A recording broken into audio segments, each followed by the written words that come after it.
Hello मेरे प्यारे बच्चों, कैसे हो आप लोग। मैं हूं आपका बड़ा भाई मनीष और स्वागत करता हूं मैं आपका एकलव्य माइंड्स पे।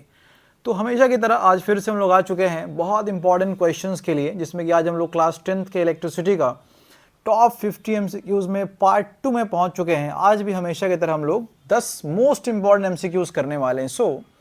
अच्छा, आप लोगों से एक रिक्वेस्ट है बेटा कि प्लीज़ आप लोग बेटा कॉपी पेन लेके बैठो और हर क्वेश्चन को अटेम्प्ट करो और उसके बाद ही सॉल्यूशन देखो। देखो, आज का जो अपना पहला सवाल है वो कहता है कि आप इलेक्ट्रिक करंट का एसआई यूनिट बताओ। मेरे प्यारे बच्चों, आपको भी शायद ये बात दिमाग में होगा कि यार कोई होता ना जो मेरे को सारे जो इंपॉर्टेंट एसआई यूनिट्स है वो एक ही बारे में बता देता। मैंने आपकी बात, आपकी दिमाग की बात पढ़ लिया है और सारे के सारे एसआई यूनिट्स एक ही बार में एक सीरीज में मैंने लिख दी हुई है। आप इसका स्क्रीनशॉट ले लेना, आपके बहुत काम आएगा। अब जरा ढूंढो तो इलेक्ट्रिक करंट का एसआई यूनिट क्या है बेटा। This is ampere. मेरे प्यारे बच्चों, यहां पे ampere option number B is the correct answer. चलिए moving towards our next question. ये कहता है कि मान लो किसी मटेरियल की जो रेसिस्टिविटी है वो रेसिस्टिविटी है 0.6 ओम मीटर। तो बताओ कि फिर वो मटेरियल क्या है। वो मटेरियल इंसुलेटर है, सुपरकंडक्टर है, कंडक्टर है, सेमीकंडक्टर है। मेरे प्यारे बच्चों, सबसे पहली बात कि रेसिस्टिविटी है क्या चीज। आपने एक फॉर्मूला पढ़ा होगा, R is equal to rho L by A. R यहाँ पे रेसिस्टेंस है, एल कंडक्टर का लेंथ है और A area of the cross section, और जो यहाँ पे रो है, इसी रो को मेरे प्यारे बच्चों हम कहते हैं रेसिस्टिविटी, या फिर प्यार से आप इसे कह सकते हो बेटा स्पेसिफिक रेसिस्टेंस। अब अपने मुद्दे पे आते हैं कि किसी मटेरियल की जो रेसिस्टिविटी है वो है 0.6। तो फिर वो मटेरियल क्या है बेटा। यहाँ देखो, मैंने यहाँ पे एक रेंज रखा हुआ है रेसिस्टिविटी की, कि रेसिस्टिविटी की कितनी रेंज होगी तो फिर वो कौन से मटेरियल होने के ज़्यादा चांसेस हैं। मेरे प्यारे बच्चों, अगर 10 टू द पावर -6 से -8 रहा तो कंडक्टर है, और अगर बहुत ज़्यादा रहा मीन्स 10 टू द पावर 8 से 10 का पावर 16 रहा वो इंसुलेटर है। और अभी अभी आपने देखा ना कितना था वो 0.6, वो किस रेंज में फॉल करेगा, सेमी कंडक्टर में। क्यों? क्योंकि 10 टू द पावर -5 से 1000 के बीच में कहीं आएगा। आप बोलोगे सर तो जीरो भी आ सकता है ना। मेरे प्यारे बच्चों, 0.6 है ना, जीरो तो सुपर कंडक्टर का हो जाएगा। यहाँ पे जो सेमी कंडक्टर है वो है हमारे लिए बेस्ट ऑप्शन। यहाँ पे superconductor option number B is the correct answer. चलिए moving towards our next question. ये कहता है भाई कि इलेक्ट्रिक पोटेंशियल कैसी क्वांटिटी है, स्केलर है, वेक्टर है, या फिर दोनों में से कोई भी नहीं है, फिर कभी कभी स्केलर कभी कभी वेक्टर। मेरे प्यारे बच्चों, एक बात समझो कि जितनी भी फिजिकल क्वांटिटीज होती है ना, जितनी भी चाहे जितने भी हो फिजिकल क्वांटिटीज, उन सबको मेनली दो पार्ट्स में डिवाइड किया गया है। Either they are scalar quantities और दे आर वेक्टर क्वांटिटीज। अगर उनको डिफाइन करने के लिए हमें उसके डायरेक्शन की जरूरत पड़ रही है, दैट मीन्स आप आसान भाषा में ये बोल लो कि अगर उसके पास एक प्रॉपर डायरेक्शन है, फिक्स डायरेक्शन है, तो वेक्टर क्वांटिटी है। और अगर उसके पास एक प्रॉपर डायरेक्शन या फिक्स डायरेक्शन नहीं है तो वो है स्केलर क्वांटिटी। अब आपका सवाल होगा कि सर ये तो बताओ कि इलेक्ट्रिक पोटेंशियल कैसी क्वांटिटी है। अब जरा पहले ये समझते हैं इलेक्ट्रिक पोटेंशियल है क्या चीज। बेटा यहाँ देखो, ये सर्कुलर रीजन मैंने यहाँ बनाया है ना, ये मान लेते हैं कि ये इलेक्ट्रिक फील्ड है और इन्फिनिटी से किसी एक चार्ज Q को हम लेकर के आ रहे हैं इस इलेक्ट्रिक फील्ड में। अब यहाँ पे दो चीजें, पहली बात कि सर ये इन्फिनिटी मैंने बड़ा सुना हुआ है अपने क्लासेस में, ये इन्फिनिटी है क्या चीज। देखो बेटा कि इलेक्ट्रिक फील्ड के रीजन के बाहर जो भी रीजन होता है ना जहाँ पे कि इलेक्ट्रिक फील्ड का इन्फ्लुएंस नहीं होता, उसे कहते हैं इन्फिनिटी फिजिक्स में।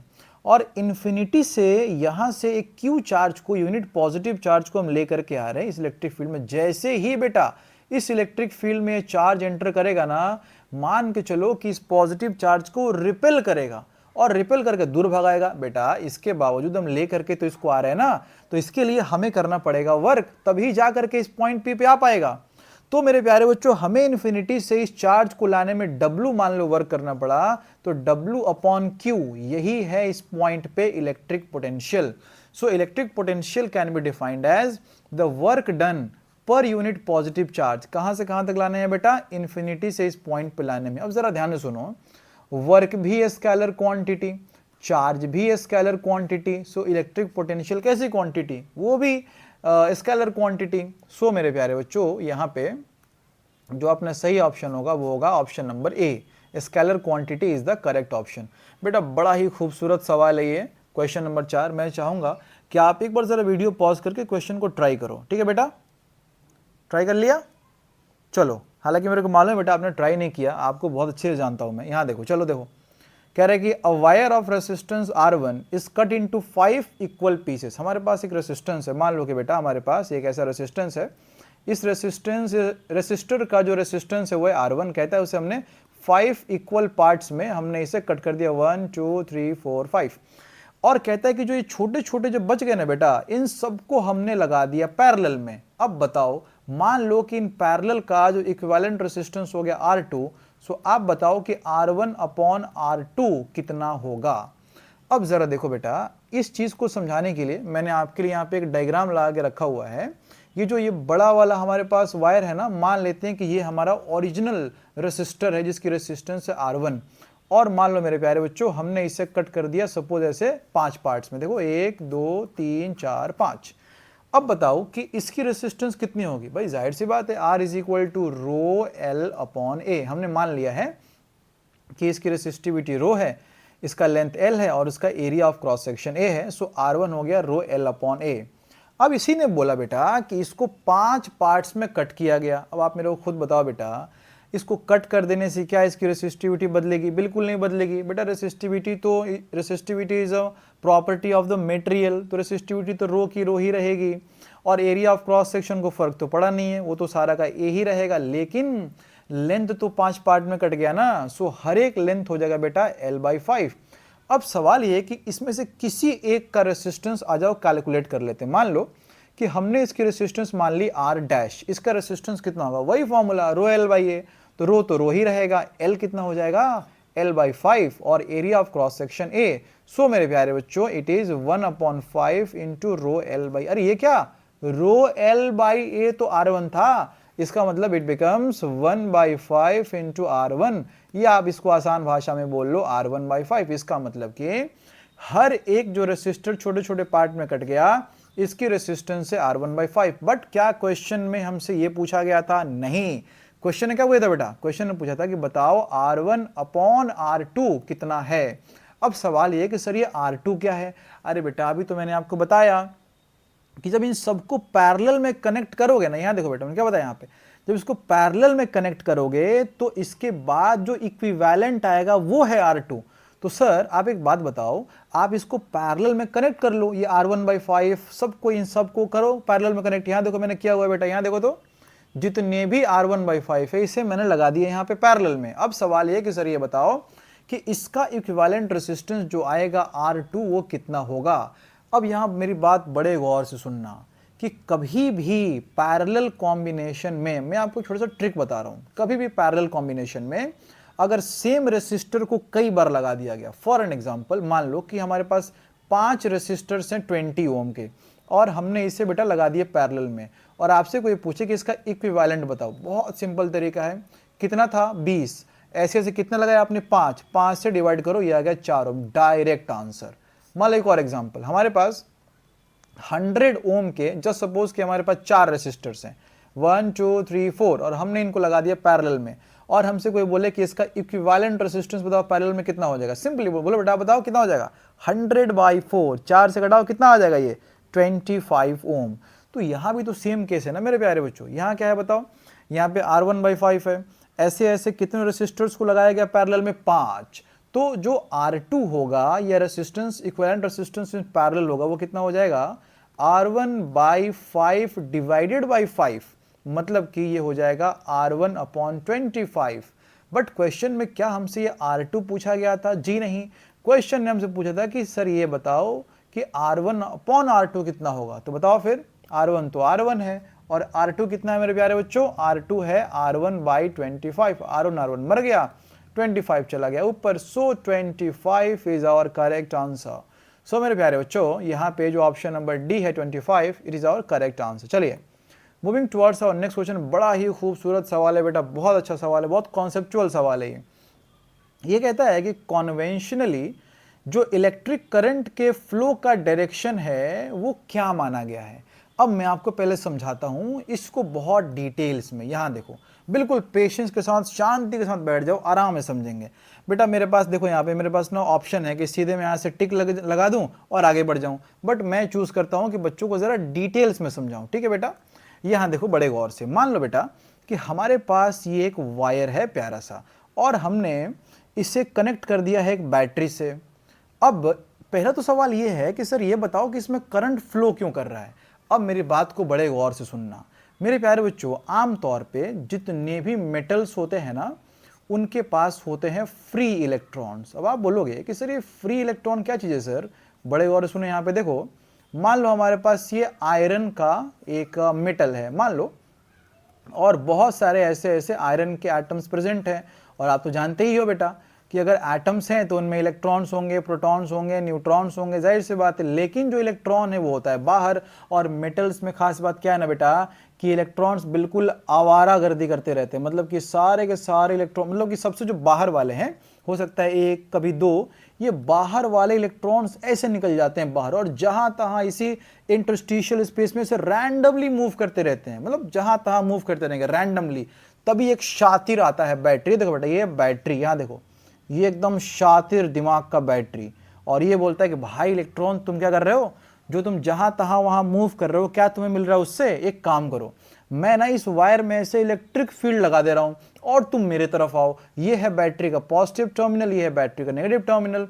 और इलेक्ट्रॉन बेचारे मासूम इलेक्ट्रॉन्स नेगेटिव चार्ज होने के नाते यहां से देखो बेटा ऐसे ये इस बैटरी के पॉजिटिव टर्मिनल की ओर आने लगे, मतलब इस वायर में कहां से कहां, नेगेटिव से पॉजिटिव की तरफ आने लगे। और जैसे ये इलेक्ट्रॉन्स आए पहुंचे यहां पॉजिटिव के पास, वैसे ही चलाक बैटरी ने, चलाक लोमड़ी ने इस इलेक्ट्रॉन की गर्दन पकड़ी और वापस उठा करके भेज दिया, भाग यहां से, ये उठा के भेजिए इसको नेगेटिव टर्मिनल पे, जाओ फिर से घूम के आओ। ये बेचारा इलेक्ट्रॉन फिर से घूमने गया, फिर से घूमने गया, फिर से सेम काम ये करते लगा।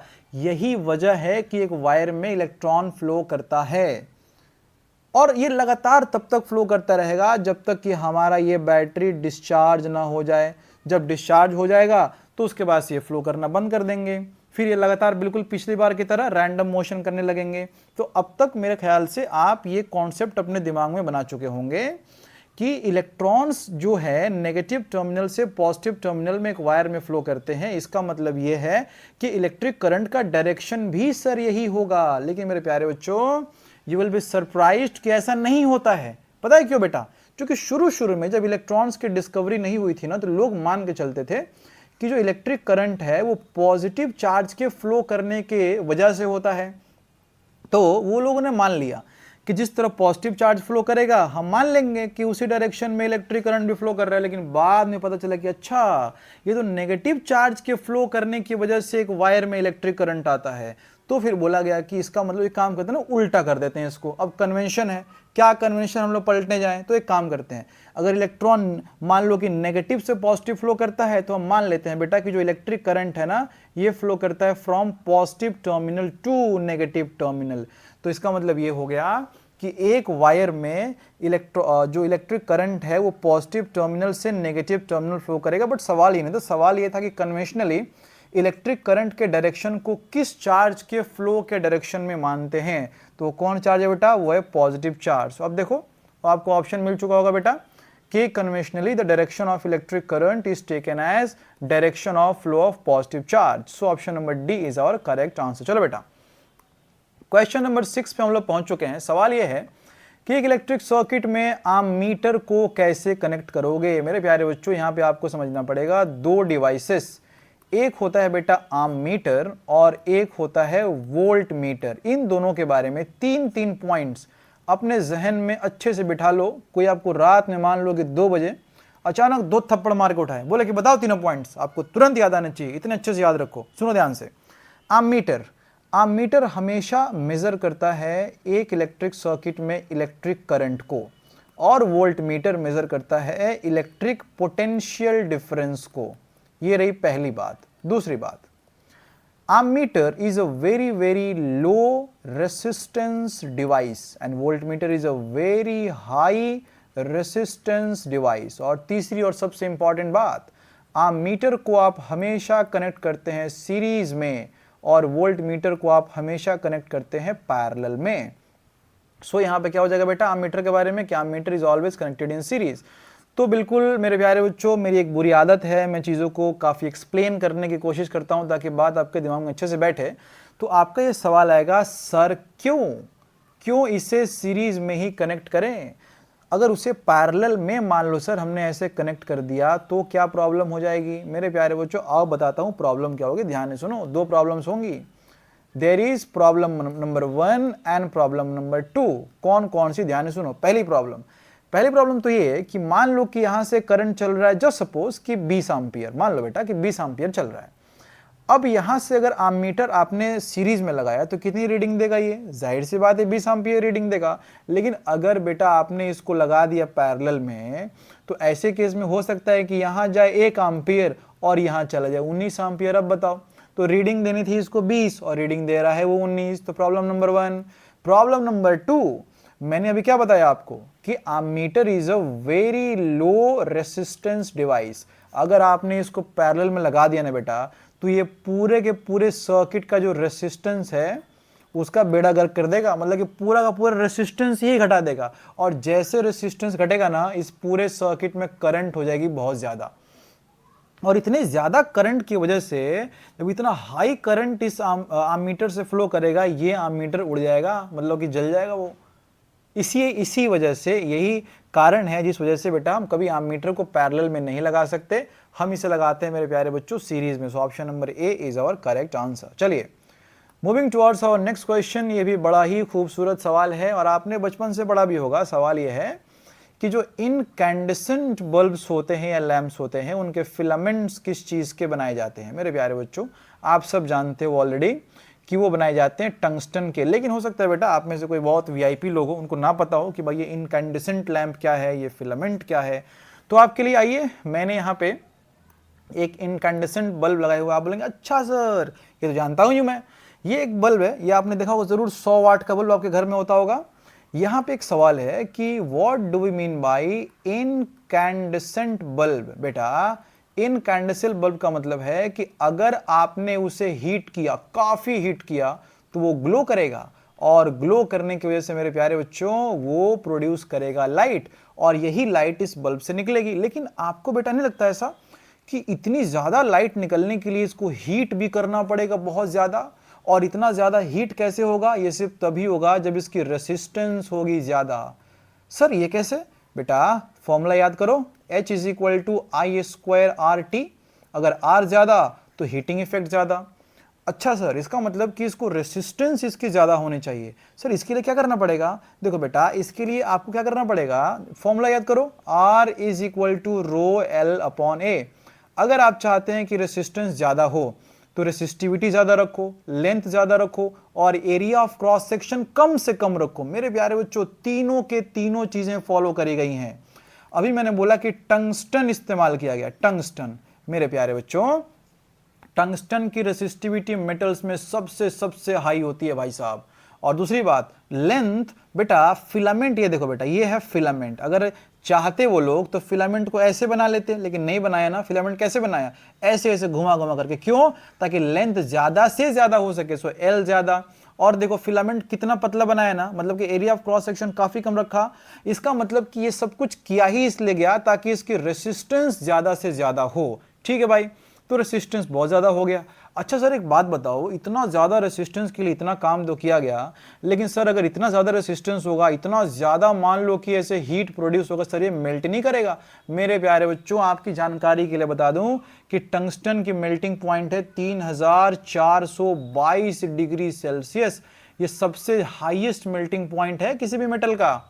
इसका मतलब यह है कि आप समझ गए कि अच्छा सर यही वजह है कि टंगस्टन ही वो बेस्ट मटेरियल है कि हम यूज कर सकते हैं इनकैंडेसेंट बल्ब के फिलामेंट्स में। सो मेरे प्यारे बच्चों tungsten option number D is our correct answer. चलिए moving towards our next question. ये सवाल कहता है भाई कि एक बात बताओ कि एक किसी इलेक्ट्रिक सर्किट में पोटेंशियल डिफरेंस को तो हमने चेंज नहीं किया, लेकिन हमने उसके रेसिस्टेंस को कर दिया आधा। तो आप बताओ कि उसका करंट कितने गुना चेंज करेगा? मेरे प्यारे बच्चों आप मेरे को बताओ कि ओम अंकल हमें क्या सिखा गए ओम्स लॉ से।